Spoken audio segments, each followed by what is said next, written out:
Seraten 7 terdiri dari Perumahan Seraten Permai, Perumahan Graha Bumi Mulia, dan Perumahan Gria Asri Seraten. Seraten 7 merupakan salah satu dari 7 RW yang ada di Desa Seraten. Tahukah kamu, ternyata tempat di mana kita tinggal ini menyimpan berbagai keunikan. Berikut 7 keunikan Seraten 7 versi Seraten Spot.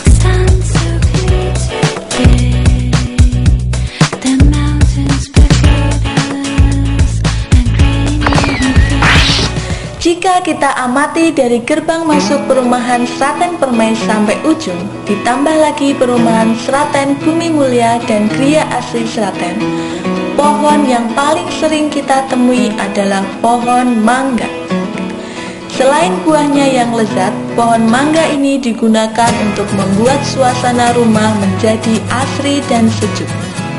Keberadaan pohon mangga yang hampir ada di setiap rumah ini terkadang juga mengganggu warga sekitar karena daunnya yang berserakan di jalan. Namun hal tersebut dapat disikapi baik oleh warga. Dari survei tim Seraten Spot ditemukan beberapa jenis mangga yang tumbuh di Seraten 7, yaitu mangga golek, mangga harum manis, mangga mana lagi, dan lain sebagainya. Pohon-pohon mangga ini jumlahnya mencapai 142 pohon.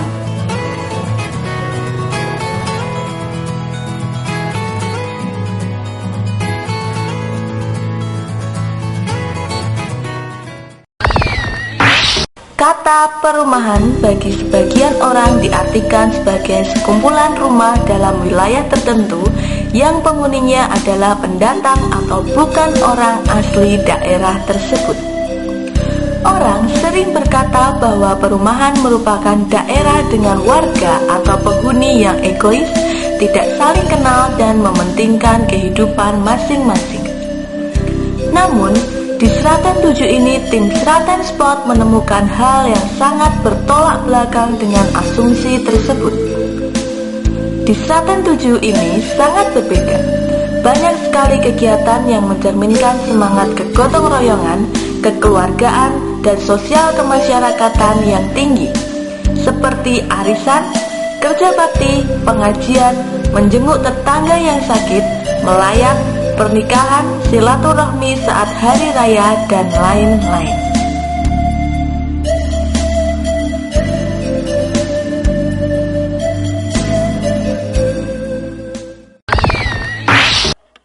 Perumahan Seraten Permai, Perumahan Seraten Bumi Mulia, dan Perumahan Gria Asri Seraten merupakan 3 buah kompleks perumahan yang tergabung dalam satu RW, yaitu RW 7.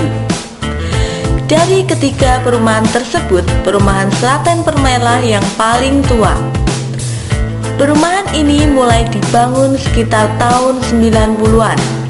Dan tahukah kalian siapa warga yang paling lama tinggal di Seraten 7 sampai saat ini?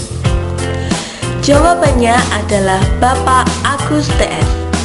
Beliau tinggal di RT 1 Blok B sejak tahun 1990. Ketika itu, belum semua rumah yang ada di Seraten Permai ini terbangun. Hanya baru beberapa rumah saja. Listrik PLN pun belum sampai di daerah ini. Angkutan umum juga masih jarang sekali, dan masih banyak kebun-kebun berada di sekitar perumahan.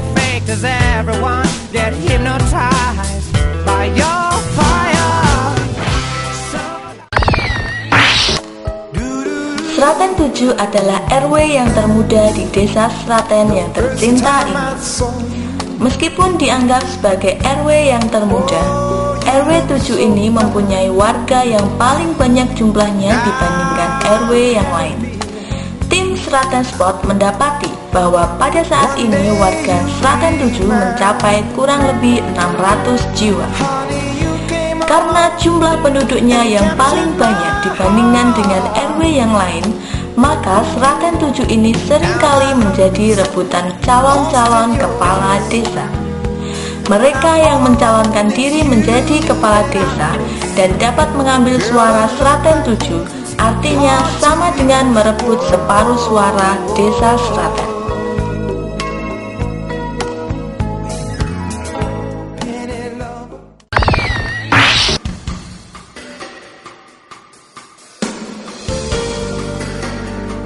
Jika kita bicara mengenai topografi, maka kita akan berbicara mengenai bentuk permukaan tanah suatu daerah.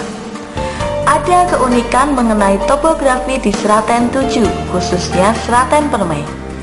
Ternyata Sraten Permai terletak di daerah paling rendah dibandingkan daerah sekitarnya.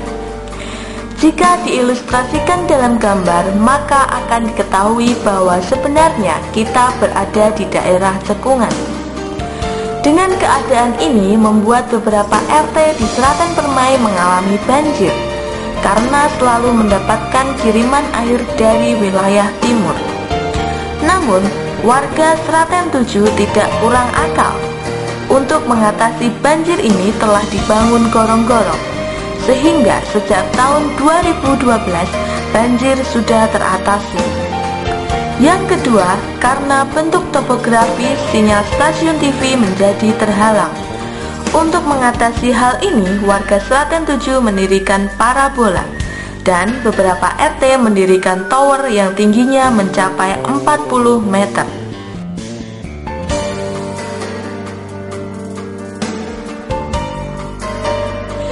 Dengan demikian, dapat disimpulkan bahwa meskipun daerah Sraten 7 memiliki banyak kekurangan, namun hal ini justru menjadikan warganya menjadi lebih kreatif.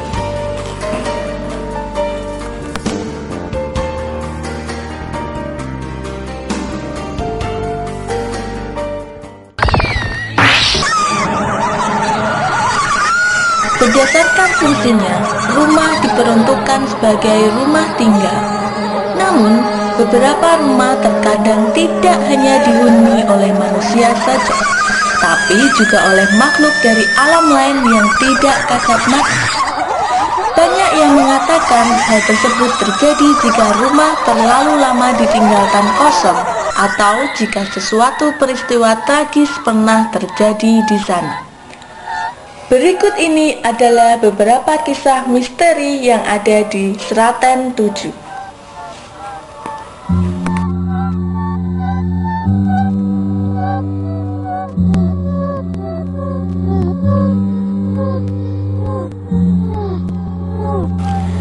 Sebuah rumah yang terletak di Gang 1 RT 1 ini dipercaya sebagai rumah berhantu. Banyak cerita yang beredar mengenai rumah kosong ini. Beberapa orang mengutarakan pernah melihat penampakan. Rumah yang sering berada dalam keadaan kosong alias jarang sekali ada penghuninya tersebut membuat rumor yang beredar mengenai rumah berhantu itu semakin marak. Ternyata rumah tersebut jarang sekali dihuni karena pemiliknya berada di luar kota dan rumah kosong itu disewakan dengan harga yang terlalu mahal. Selain itu, keadaan rumah yang sudah sedikit rusak membuat para penyewa memilih untuk tidak tinggal di rumah tersebut.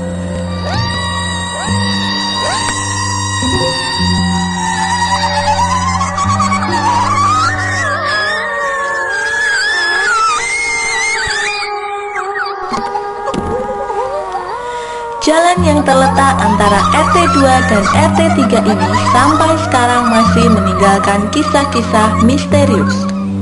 Beberapa saksi mengatakan pernah melihat sosok orang berpakaian putih dan bahkan ada yang melihat orang tanpa kaki dan tangan. Di jalan yang berbatasan dengan sawah ini juga terdapat sumur tua yang sudah tidak dipergunakan lagi. Demikian cerita mistis yang ada di Sraten 7. Boleh percaya atau tidak, namun yang pasti Tuhan menciptakan manusia untuk hidup berdampingan dengan makhluk lain.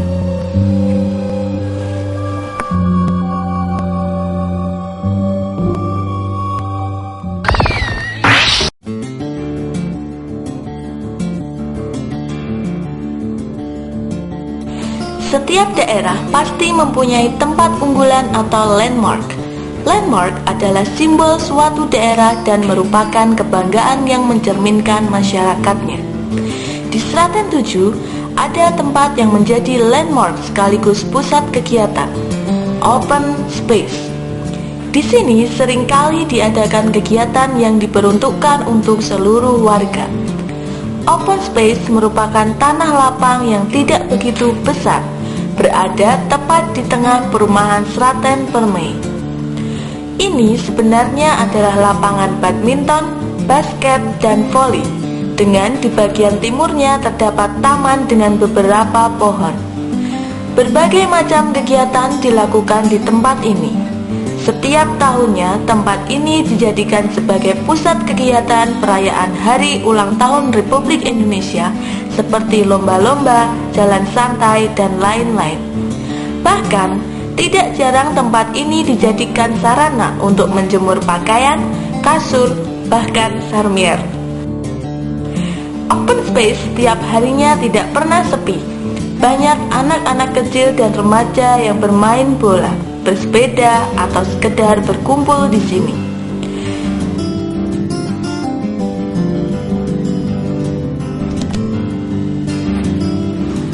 Demikian keunikan-keunikan yang telah berhasil diliput oleh tim Sraten Spot. Tayangan ini bukan semata-mata untuk hiburan saja, namun juga menjadi sarana untuk lebih mengenal lingkungan kita. Maju terus Sraten 7.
Makes me feel I'm drowning too.